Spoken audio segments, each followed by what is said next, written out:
practicing from her childhood home, where she has relocated to after having spent 25 years out of India. In that 20 years she spent out of India, and she's an engineering background. She's from engineering background.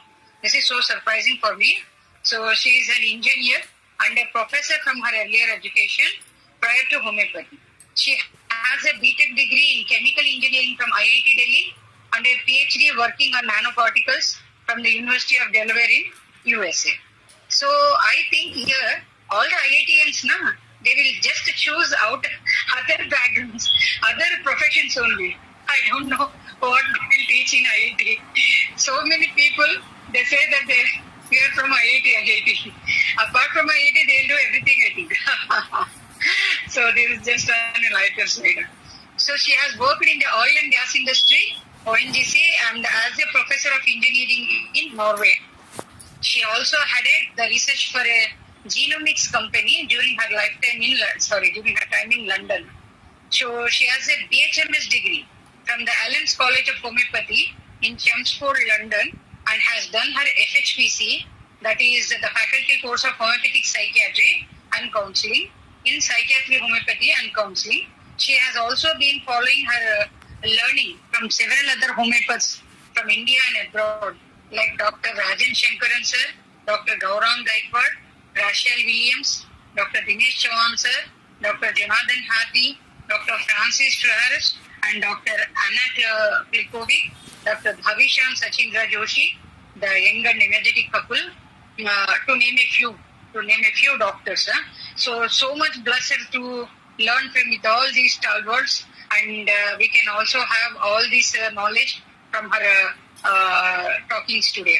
So she has been practicing for the last 6 years and feels blessed to have made a positive change in certain pathologies like cancers, SLE, autism, depression, anxiety, schizophrenia, infertility, and PCOD, to name a few.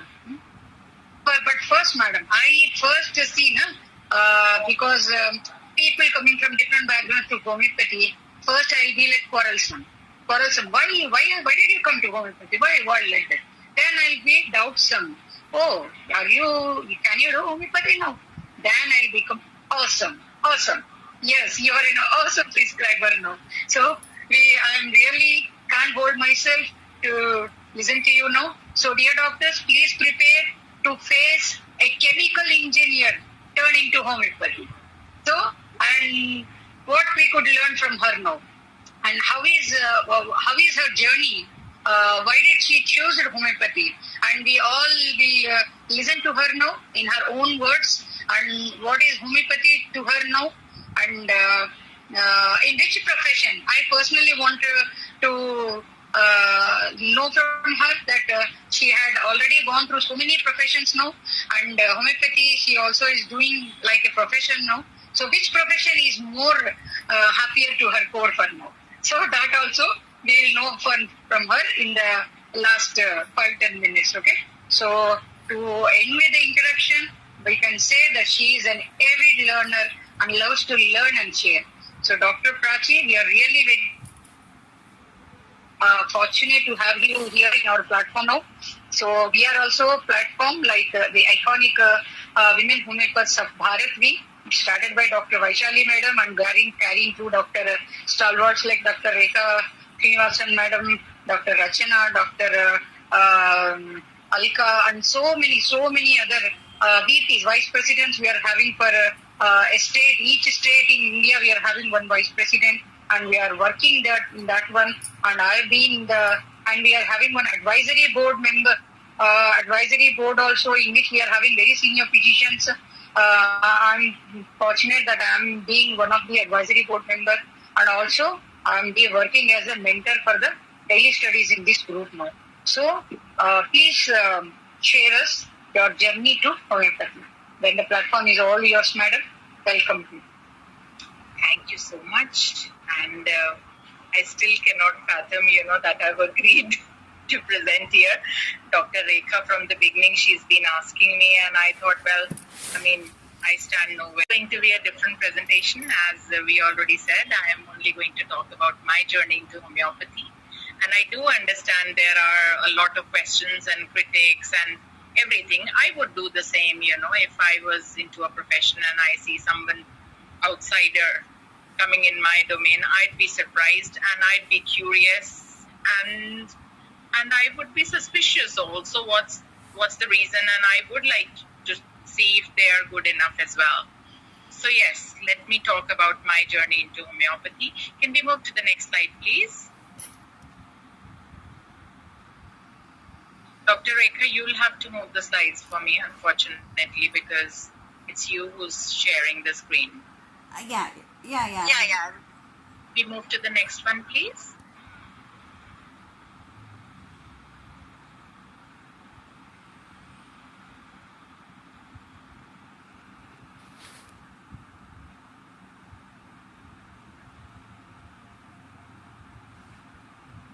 We move to the second slide, please.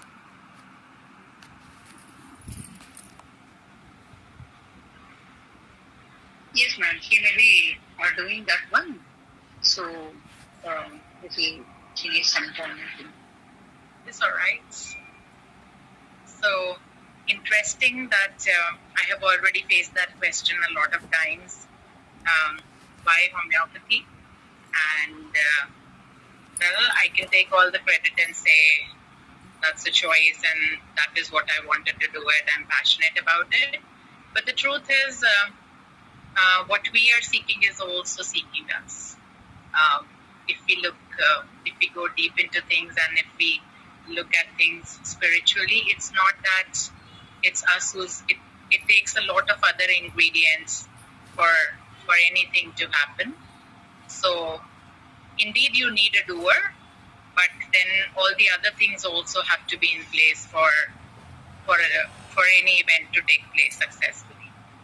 So I talk about this briefly, and I'm glad I put that last slide today itself as the second slide, because I was prepared that this question probably will come up. Dr. Rekha, are you able to put the second slide up? Yeah. I mean, I know I can continue to talk, but it will be nice to have it there.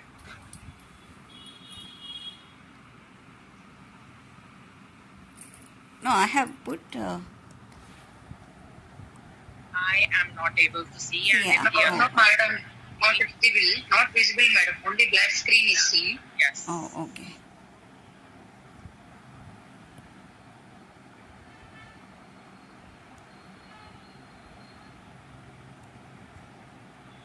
I mean, I am happy to talk to continue from this slide that as it was mentioned in the introduction also, I did my bachelor's in chemical engineering.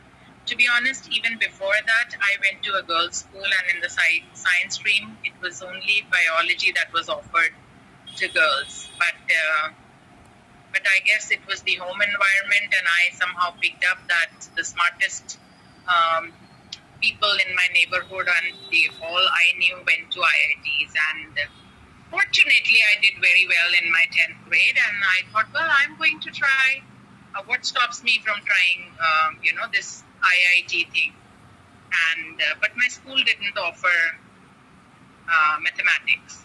But I did so well that the principal of my school, she called me and she said, "Why did you not change schools?" And I said, well, my parents could not afford to pay a higher fees where the maths is offered for girls. And they said, we will offer maths in the school at the condition that you will help all the other girls if they get stuck. And for me, it worked out well because I was able to learn on my own, at the same time learn better by teaching to my fellow classmates. So I got into IIT. I was blessed to get into IITDelhi, and I did my chemical engineering from there. And as a young teenager, I was passionate. I really wanted to serve my country and not move out of the country at all. But I fell in love, and my fiance and to-be then was pursuing his higher studies in the US. So I decided to work for a bit and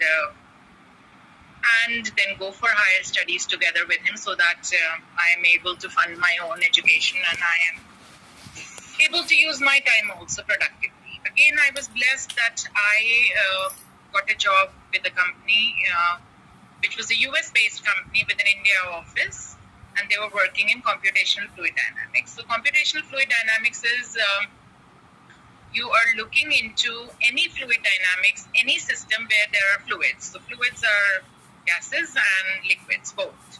Anything that flows. And you use a computer system to simulate that, and you look into those systems.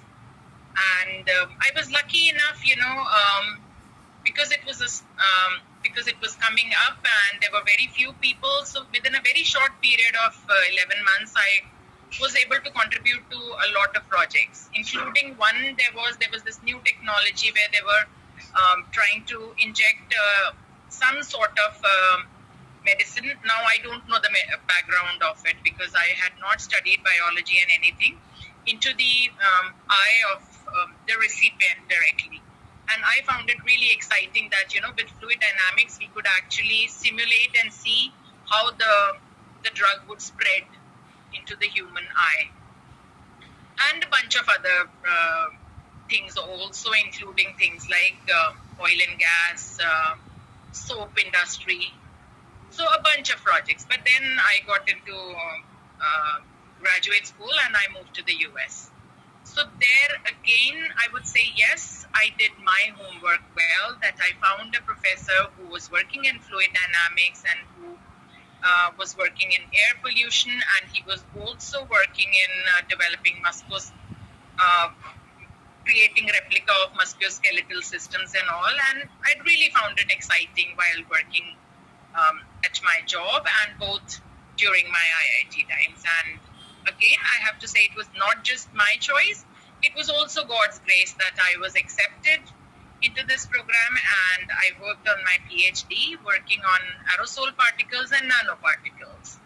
So again, I would say it was not just me moving towards homeopathy, also probably homeopathy making a path for me, or God or nature making a path for me so that homeopathy makes sense. I'm working with nanoparticles. I have a sound grounding in science and technology. And I see with nanoparticles, the laws are different. They work very differently. I create my own algorithm, integrate it, and I'm done with it, publish my paper. And I'm ready to work further in research. But then probably I think destiny had it or nature had it that, and I also had my firstborn while I finished my PhD. So my husband got an offer in Norway, and I thought, well, I'd also go with him to Norway. Norway is known for oil and gas, and they really lured him all the time, saying that, that we'll find your wife also something to work here. Plus, my PhD professor was very, very kind, and he's an amazing guy. And he said it does not matter what location you are at. He really wanted to enjoy an occasional cold beer, which he could not do because he said I had to plan much beforehand to make sure there was a restroom in vicinity, because I need to urinate very often, and this is something that was bothering him. He said pretty much his whole life. Could we move to the next one, please?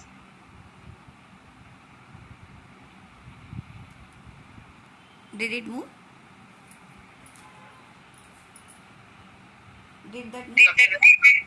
Yeah, Dr. Rekha, we move to the next slide. Number 5, please.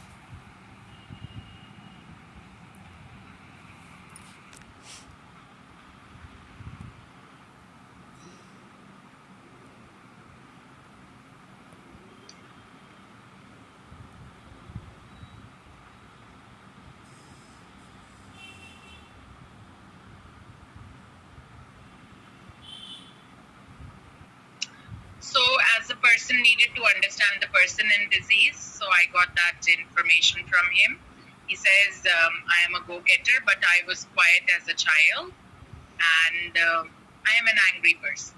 I can get angry when people do wrong things. For example, I have explained the stuff very nicely to my juniors or the engineers that work under me, and they still don't do it right, then I do get mad.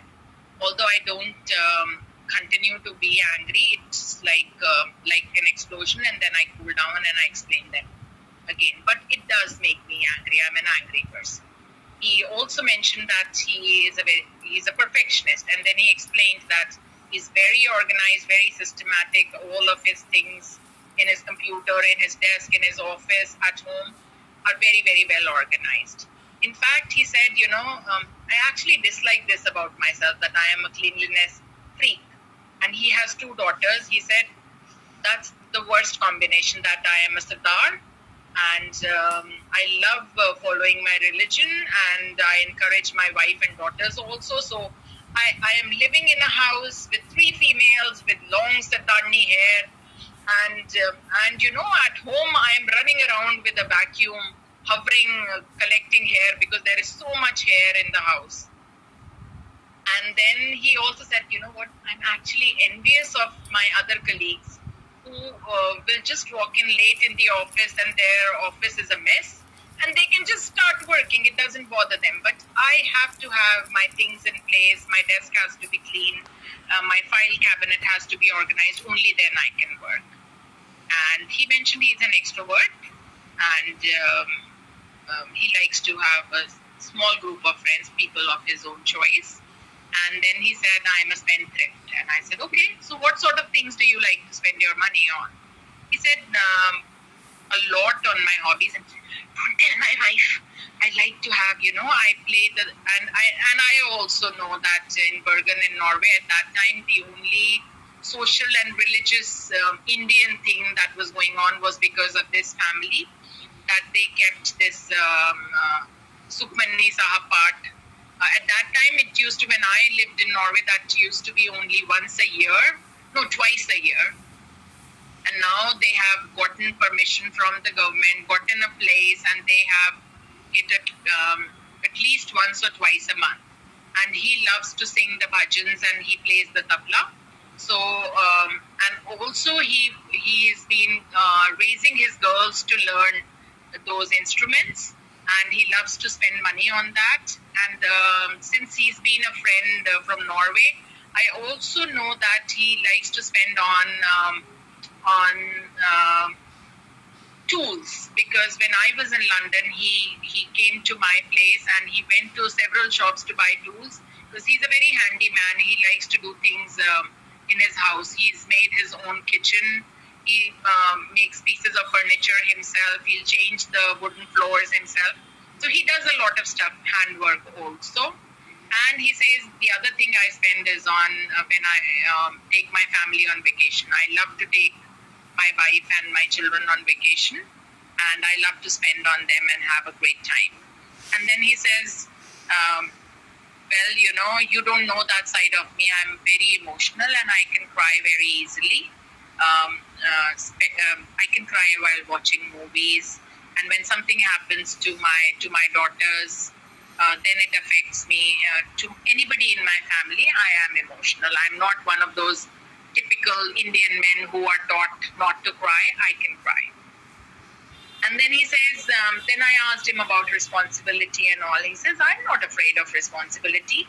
I was the youngest son, and I was quite young when I lost my father. And my mother was very attached, and I know for sure, in fact, it was post-COVID, I think, that Auntie Ji passed away at the age of 90 plus. And Auntie Ji was all the time with him. So he'd taken care of his mother for the longest time at home. Also, he was quite responsible. And not that he only said, I'd also witnessed that he was a responsible and a social guy who'd taken up a lot of responsibility socially, culturally, even for thankless jobs, like these things are not paid for, or you don't get much back out of them except your own joy and content, that the Gurdwara sort of thing that he set up in Norway, and he would volunteer at his daughter's schools and all also.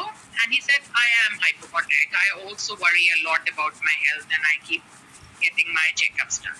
So that is all I got about his disease and him as a person.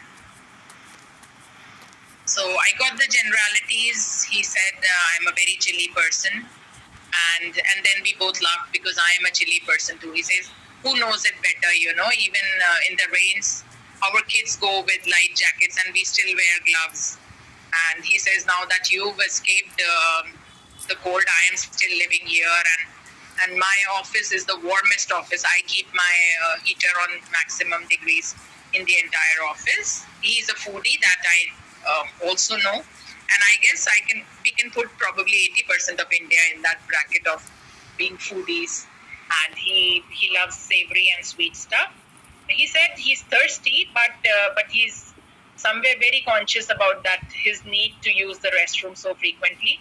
So he consciously doesn't drink that much. In his fears, there were prominent fears of snakes, which he had no idea why he was afraid, because he lived pretty much all of his life in Norway. He had not witnessed snakes. He's afraid of spikes. He's afraid of losing a loved one, and he does worry a lot about his family. In his hobbies prominently came up, and I think I've also mentioned earlier as well, that he is into music, into woodwork and traveling. So those were the prominent hobbies. In the family history, rheumatism and heart issues run. There were heart issues and rheumatism. And also he said, my mother is a worrier like me. So with whatever knowledge and learning I had at that point of time, I summarized it as a long history of muscular strains, sports injury, and mostly the tendons and joints were involved. And he, in fact, the sort of case taking I had learned, we would go from top to bottom and take care of and take down the history of anything that had happened in any body part. So he had mentioned also overstrain of ocular muscles, and he had a strong urging to urinate, and his bladder always felt full, and his spine and limbs felt bruised. He had sore tendons. He had sort of sciatica, which was worse lying in the night. He was restless because of that, and I did take he was worse in cold, wet weather, because he said, well, I do, maybe it is because I'm relaxed when I travel, I do find myself better with this pain when I'm on travel, but then I'm not working. So I did take that into account, and I thought, well, I will work on his physical energy and go ahead and make a prescription with this sort of knowledge of mine. So I started him on Ruta, and I increased potencies. His physical energy definitely got better. His mood got better, and to the extent that he did not need a cortisone injection, because he was very ready for another one. And that's the only thing the other doctors had to offer to him for his back pain. So while he didn't see a radical improvement, but I have to say there was some sort of improvement, that he did not go in for another cortisone injection. In one of the follow-ups, he mentioned about his urination increased, his sleep was disturbed, and some sneezing had come up, and he had some weird dreams. At that point of time, I gave him a single dose of cobaltum. Then he gave me a different totality with where his backache was worse. It was better by diversion, and that he likes to be busy, and this stagnates him. He feels stuck and he cannot move forward. He's actually the breadwinner of the house. Feels stiff. With all of this, I gave him hypericum, which actually helped him a lot with, I think, increasing potencies. I think with hypericum, I went up to 10M. And then, again, this is why I say God or nature or homeopathy are also benevolent, that they help us also. When we are willing to help our patients, they are also willing to lead us on that path. So interestingly, that summer he had an accident, a bad car accident, and he had fallen on the coccyx, and he had a severe acute coccyx pain. And I was about to give up on him, and he was about to give up, that we can't do any better. But then, interestingly, I happened to call and see what they were up during the summer vacation. He said, do you have anything in homeopathy for accidents? I don't think so. And I said, why not? And then I gave him Belisperinus, which helped him furthermore. Could we move to the next slide, please? So then, I think we took a month or so of break because now that I'm reflecting back on timelines, I think I finished with my last prescription already in 21 or 22. So it couldn't have been that long, but I really don't remember the timelines.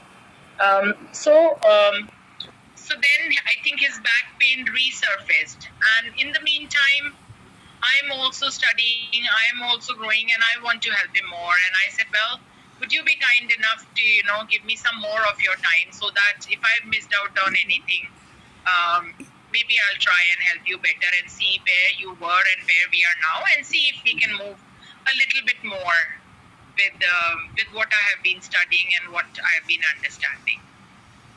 So he said, look, I'm in a very, very comfortable and happy space with my tendinitis and my carpal tunnel syndrome. They don't bother me at all. So you've really helped me with those. But my back pain and my frequent urination, they still alternate. And yes, I have become a bit relaxed, but I don't think I've become a lot relaxed with the cleanliness and order and all of that. Do you think you can help me with that? Because I am now freaking myself out by being so concerned about the cleanliness and by hovering over the house with that vacuum cleaner all the time. And then at that time he said, most irritating for me is that I'm unable to play those instruments that I love to play. And I cannot relax on the sofa like other people do after work and enjoy maybe a show or a movie. And he says exercising and stretching does not help me. And since I was learning the sensation method, I asked him, I make him go into and draw stuff. And what came out was relax is like a simple line, it is harmonious, it's stable. And stressed is like being in chaos where things are not aligned, it's fearful, it's the fear of falling. And with my little bit knowledge of all of that, I thought carcinosin was a good choice. And therefore, carcinosin was prescribed and it really helped him. And he was very happy. He was no longer envious of his colleagues that he initially was, who could relax. He said, I'm able to relax. And his also back pain also eased quite a bit. And he managed to play the tabla for some time now.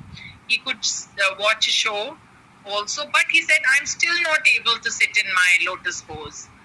And my urination was better for some time, but now it has worsened.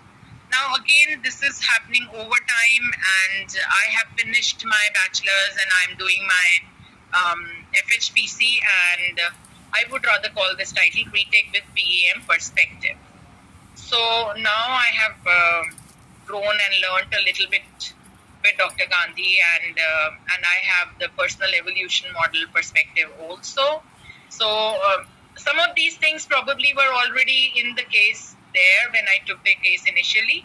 But at that time, I think my prescription was wrong. I did not have the glasses to be able to see what he was telling me, because the eyes will see only what the mind knows. So I just put down all of these, that his back pain was irritating him again.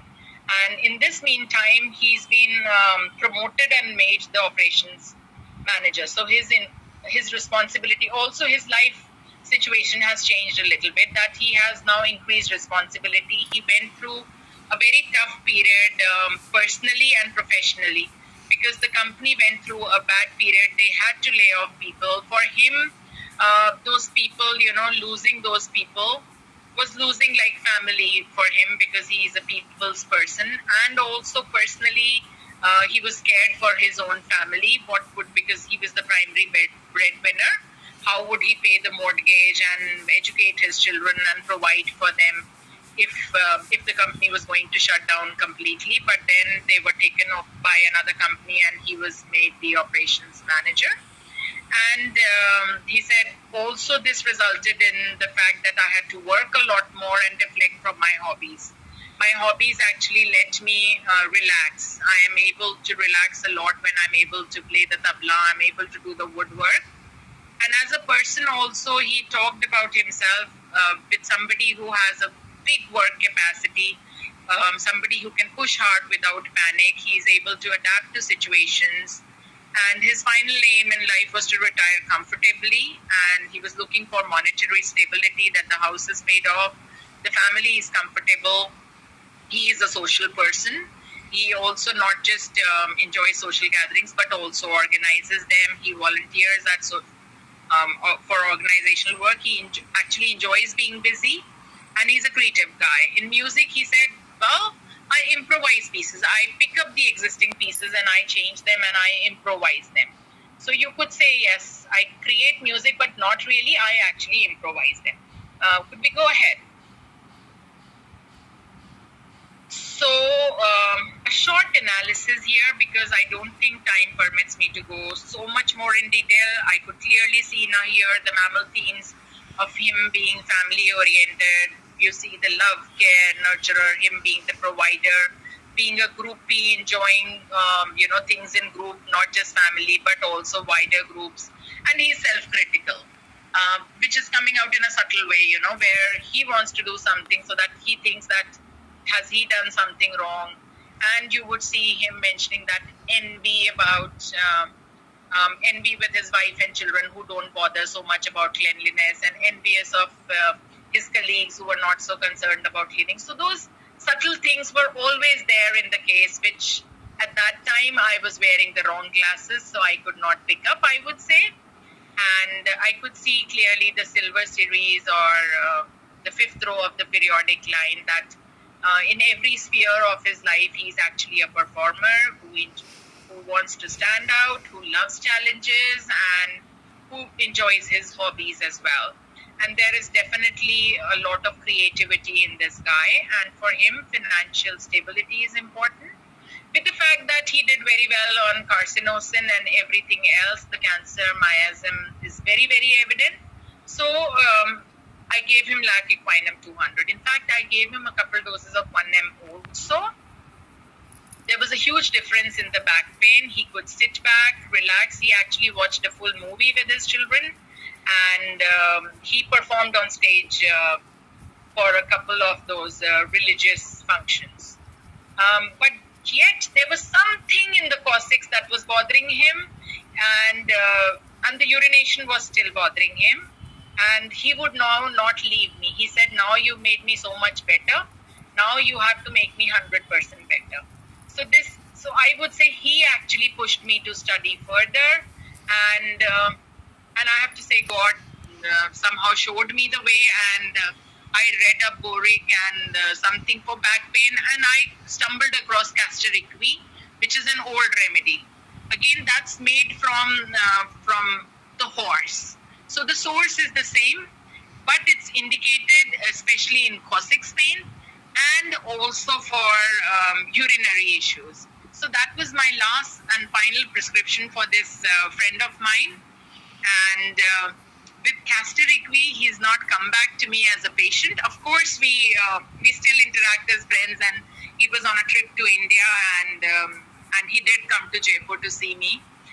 But he managed to perform on stage, not just for the religious, but also they organized the Diwali or some function, and he played the tabla and the girls played the drums, and he shared a video. So that was a big milestone for him, that he was able to perform on the stage for a long time with his daughters, and the urination doesn't bother him, so he can enjoy his cold beer once in a while whenever he wants. So that's a blessing we are able to share, not just being blessed ourselves, but the blessings we share with our patients. So with all of this, I'm going to say, if homeopathy has been so benevolent to me, it's definitely going to be benevolent to all of you. This is a list of a few of the things that that have helped me and that I know of. All of you can choose according to what works for you, depending on your family situation, what resonates with you, and also financially. Can we go back to the previous slide? Let me just quickly take the names. Do we have a couple minutes, Dr. Rekha? I'm sure I know I am loquacious and I talk a lot. So I'm never... No, doctor. You're enjoying your session. Yeah. So it's just like... So the sensation method is great if it works for you. And Dr. Rajan Shankaran, He's amazing. I really look up to him. He's coming up with all sorts of different things. I would say Jan Scholten has done some groundbreaking work where he's put these different stages in the periodic table together. Similar work has been done by Mikhail Yakir, and Dr. Gandhi is doing some amazing work with his PEM model. And then we also have Dr. Gaurang, I think, and we need to learn to, I mean, for me, that has worked that, you are not just with one approach, but you integrate these approaches. So I sometimes look at the inner age with Dr. Gandhi's model and also use it together with the pathology that I'm learning and have learned from these clinical tips by Dr. Gaurang. Also in some of the cases, and also Joshis have taken this work to a different level where they have, systematically and logically put numbers and for all the three kingdoms. So that has been very helpful and very valuable to me. So I would encourage all of you to look at that and see if that makes sense to you. Dr. Dinesh Chauhan uses a very interesting approach, the right brain approach, where he's treating even non-verbal people and where there is more of the artistic approach.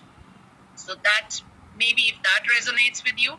And then I am recently working a lot with Dr. Nirupma, who is an amazing doctor, and I'm blessed to have her in my life. And she is running a platform where she is introducing a remedy understanding from all of these approaches together at the same time. So, I'm just putting these, and I'm sure there are many more other homeopaths, and actually some of you guys, I'm learning a lot from whenever I get time, I watch your videos. So I would say homeopathy has